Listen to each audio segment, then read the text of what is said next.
হরফে মাদ্দার পরে তাসদীদ বলে কিভাবে করতে হবে। আজকের সমাজে যদি দেখা যায়, আমরা অনেকে কোরআন শরীফ পড়তে পারি, কিন্তু তারতিল সহকারে না। সে তারতিলটা কেমন, সেটা কায়দা কানুনের মাধ্যমেই সেটা জানা যাবে। আর এই কায়দা কানুন জানতে গেলে জাননেওয়ালা মানুষের সংস্পর্শে থাকতে হবে, তাহলে কায়দা কানুন জানা যাবে। আর আমরা যদি বিনা কায়দায় পড়ি, কোরআন শরীফকে কোরআন শরীফের অবমাননা করা হবে। আল্লাহ রাব্বুল আলামিন বলেছেন, ওয়ারাত্তিলিল কুরআন তারতিলা, শুধু কোরআন তারতিল শুদ্ধ আকারে তোমরা কোরআন শরীফকে তেলাওয়াত করো, কেননা কোরআন শরীফের ভাষা হলো আমার ভাষা। এই সঠিক কোরআনী ইলম মানুষের কাছে পৌঁছে দেওয়ার জন্য আজকে এই ক্যামেরা বন্দি। যেমন আমরা পড়ি গায়রিল মাগদুবি আলাইহিম ওয়ালাদ-দাল্লিন, অনেকে আমরা ইখতিলাফে আসি, গায়রিল মাগজু হবে না গায়রিল মাগদু হবে। যদি জ পড়া হয় তাহলে ওখানে জ হবে, আর যদি জাল পড়া হয় তাহলে ওখানে দালেও কলকলা হবে। তাহলে মুসান্নিফিনে কেরাম বলছেন তখন দালেও কলকলা হবে না, আর জ উচ্চারণ হবে না, দুটোর মিডিল বরাবর উচ্চারণ হবে। সে কায়দাগুলো পুনরায় ফের ধরা হচ্ছে ইজারা সহ। গাই নিয়ে জবর গাই, জবরের বাম্পারে জজমালা ইয়া লিনের হরফ, লিনের হরফ হইলে নরম আওয়াজে তাড়াতাড়ি পড়িতে হয়। গাই ওরা আলিফ লাম জের রিল, গাই রিল। হরফে কমারির শুরুতে আলিফ এসেছে, আলিফকে বাদ দিয়া লামের সহিত মিলাইয়া পড়া।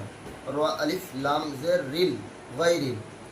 বানানের ক্ষেত্রে কোনো হরফ বাদ যাবে না, প্রত্যেকটি হরফ বানানের মধ্যে ধরা হবে।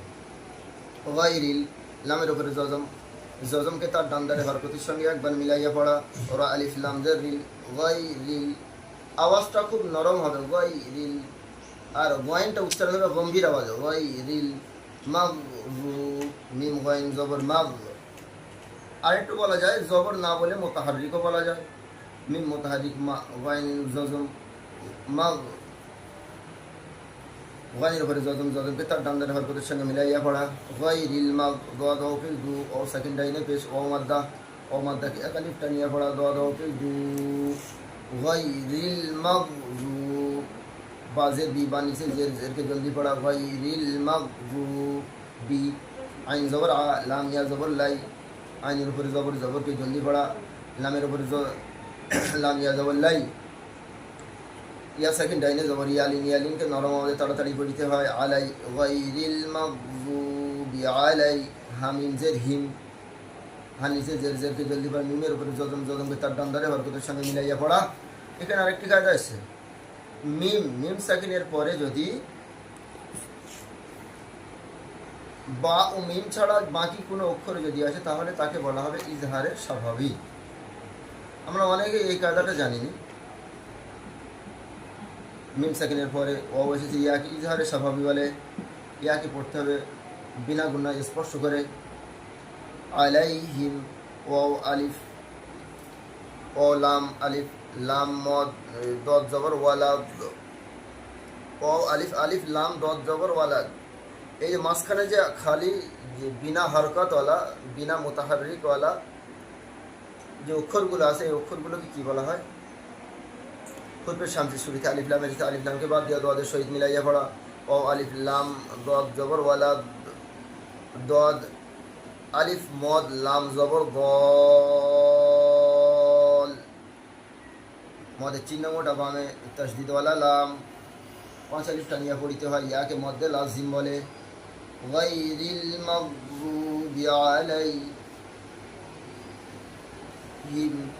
ওয়ালাদ-দাল্লিন, লাম ইয়া নুন জের লিন, লামের নিচে জের, জোরকে জোরকে জলদি পড়া। ইয়া সেকেন্ড লাইনে জের, ইয়া মাদ্দা, ইয়া মাদ্দাকে এক আলিফ টানিয়া পড়া। তাহলে এই পর্যন্ত ইয়া মাদ্দাকে এক আলিফ টানিয়া পড়া হলে, কিন্তু তারপরে তো নুন আছে, কীভাবে পড়তে হবে? নুনের উপরে তো জজম আসছে, এক জবর, এক জের, এক পেশ, দু পেশ, খাড়া জবর, খাড়া জের, উল্টা পেশ। এই কটা অক্ষর যদি আসে আর তারপরে যদি অক্ফ করা হয় তাহলে সাকিন করে পড়তে হয়। লাম ইয়া নুন জেলিন মদের হরফে পরে হরফে অক্ফ করিলে তিন আলিফ টানিয়া পড়িতে হয় ইয়াকে মধ্যে আর ইজফি বলে নুন মৌকুফ গায়রিল মাগযুবি আলাইহিম ওয়ালাদ-দাল্লিন। তারপরে আছে কি ওয়াওয়াজাদাকা দাল্লান ফাহাদা, ওয়াওয়াজাদাকা দাল্লান ফাহাদা। এই জায়গাটা আমরা অনেকেই কিরাত পড়ে সেদেরকে শোনা হয় ওয়াওয়াজাদাকা দাল্লান ফাহাদা। এখানে কিন্তু আল্লাহ নেই, যদি আল্লাহ বলা হয় হামজা একটা বেশি হবে, কিন্তু এখানে হামজা নেই। ওয়াও জবর ওয়া, এখানে দুটো ওয়া ওয়া ওয়া ওয়া ওয়া জাদা এমনভাবে উচ্চারণ হবে, হোগ টাইপের উচ্চারণ হবে। ওয়াওটা এমন একটা স্কেলভাবে উচ্চারণ হবে যে শুনতে খুব ঘুরপাক খাওয়ানো আওয়াজ মতো হবে।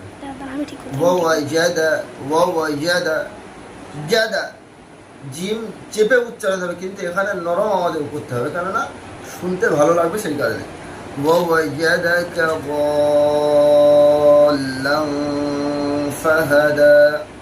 দাদ আলিফ মদ লাম জবর দল, মদের চিহ্ন মোটা বামে তসদিদ ওয়ালা লাম মধ্যে লাজিম 5 আলিফ টানিয়া পড়তে হয়। লামের উপরে তসদিদ, ওই লামের উপরে তসদিদ এবং তার উপরে তানবিন। দু জবরের তানবিনের পরে ইকফার অক্ষর এসছে, ইকফার 15টি হরফের মধ্যে থেকে ফা এসেছে। তাহলে এটা কি করে পড়তে হবে? নাকে তুলিয়া ইকফা করে পড়ো, বা নাকে তুলে আটকে রেখে পড়ো। ইকফা আর ইদগাম দুটোর ভার্সান পাশাপাশি, একটা হলো নাকের বিভিন্ন স্থান থেকে উচ্চারণ হবে, আর একটা শুধু নাককে বন্ধ করে রাখে উচ্চারণ হবে। আল্লাহ হবে না, ডাইরেক্ট লামের ওপর সঙ্গে যুক্ত হবে, হামজা ওখানে নেই। তা আমরা যে এই ক্ষুদ্রতম যে দুটি আয়াত যে আমরা শিখলাম, এই দুটি আয়াতের মধ্য দিয়ে কোরআন পুরো শেখা যায় না। কোরআন শরীফ শিখতে গেলে তার পূর্ণাঙ্গ সাবজেক্ট এবং সবক দার্স আছে। এই দার্স শিখতে গেলে, জানতে গেলে দার্সে আসা লাগবে। আর যারা ব্যস্ত মানুষ দার্সে আসছেন না, তারা কি করবেন? অনলাইনে যেসব ক্লাস মাধ্যম আছে সেই মাধ্যমগুলো আপনারা ফলো করবেন। আশা করা যায় আপনাদের কেরাত, আপনাদের কোরআন পড়া এবং নামাজ সহি শুদ্ধ ও তারতিল সহকারে হবে।